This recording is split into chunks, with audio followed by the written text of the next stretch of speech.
It's Jim in beautiful Beaverton, Oregon. So today is the 26th of April, and it's raining off and on every hour either way outside, so we're going to film indoors. And here we are in the indoor aquaponics system. 2 or 3 of the last 4 or so of my videos have mentioned mushrooms that I was growing. They all came from a mushroom fruiting block that I got from place called Bridgetown Mushrooms in Portland, Oregon, that I successfully grew mushrooms several times. They had what they call a flush, which is when you get the mushrooms. So I've gone kind of deeper down the rabbit hole here. So on the 4th flush, I got just 1 mushroom. It's about done for. So I took that mushroom and I saved it. And then at the same time, I went to the farmer's market in Beaverton, Oregon, and I got another mushroom, or a bunch of them. These are actually what they call beach mushrooms, an Asian variety of mushroom. And I brought them home, so I have 2 mushrooms. So what I'm going to do is make mushrooms from them. So let's start down the trail. It's going to be at least a 2-parter, so here we go. First of all, let's go to the machine first. I bought a new thing called a laminar flow hood, and this is a Bonsai brand laminar flow hood. And what this is a HEPA filter and a fan. So the air comes through the fan and blows through this HEPA filter, which takes all of the little creatures out of it, making the air that's in here sterile.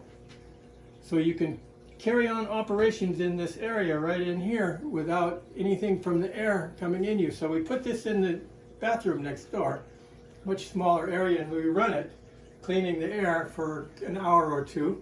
So then we come back here, put on rubber gloves, mask. We use isopropyl alcohol on everything, our gloves and the inside of this, and so on and so on. We use a disposable sterile scalpel. And what we're doing, and we're going to take the mushrooms inside here, of course, and we're going to clean them off with isopropyl alcohol. And then one at a time, we're going to take a petri dish. These are I didn't make these, you can buy them made. They're an agar-based agar, and can't remember what else is in them. Anyhow, agar is a seaweed derivative that they grow things on the petri dishes with. You can get them already poured. Malt and agar is what these are. So I take one of these and I put in there. And I take my mushrooms, I wash or clean them off on the outside, put them in here. And then I take a mushroom and I tear it apart so that I expose the inside. And I take my scalpel, also in here, and I cut a little piece of that mushroom and I drop it.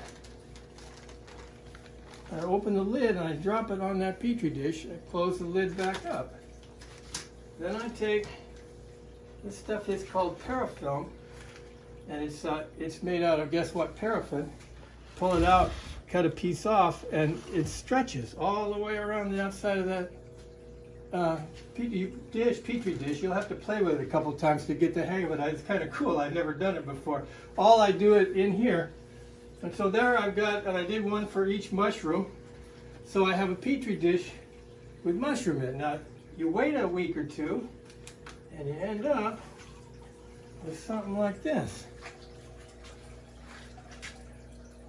This is obviously the beach and the blue. They look kind of differently. If you knew what you were doing, you could probably tell what they were just from what they looked like. But that's the mycelium that's grown and completely covered the petri dish. I have put these in the refrigerator. At this point, I'm going to retard their growth. I'll show you what I do next. Anyhow, that's what we got from there. So that's plan A. Now, when you've got to this point here, then we're going to take this. This is what they call rye berries, which is like rye bread, only, or wheat. You could use wheat berries. Rye berries is supposedly the best, so that's what we're using. We're going to take, this is a 2-pound bag of rye berries. We're going to dump this in a big pot full of water and let it soak for about 10-12 hours. At the end of that time, before we do that, we're going to wash it off a few times before we do that in a bucket. clean the stuff off of it. But the more you wash it off, the better. We're gonna soak it overnight, and then we're gonna bring it to a boil and let it simmer for about 15 minutes, and then we're gonna drain it and dump it on. I dump it on a screen. You can dump it on a board or whatever you want to dump it on, but you dump it out hot. And you let it cool off for a while till the outside gets a little grainy. Scoop it up and you put it in bottles like this.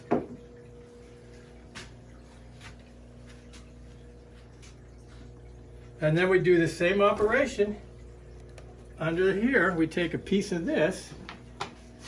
This bottle is already done, I'll show you in a minute, and we put it in there, and we just with the rye grain. This bottle is specially made. It has a filter, 2-micron filter that goes on there that allows it to breathe a little bit, but the bad things don't get in there. It also has ports where you can inject it. These are store-bought. You can make your own too, which is another deal we may do someday. But anyhow, we did the same thing from here to here and let this go. And now if you look close, the mycelium, which is the mushroom, is taking over this whole jar. It's almost ready. And then we're going to go on to the next step. And that's where we're going to leave it today, because the next step is going to be the next video. The tip of the day is I made 6 of these. 5 of them looked perfect. 1 of them didn't do anything at all. So I don't know why, what the heck. It's almost like I didn't put anything in there, or I don't know what went wrong. But the tip of the day is anytime you need a couple of something, make more than you need. So if you need 2, make 3, and you'll be happy if you lose 1. So I'll see you next time.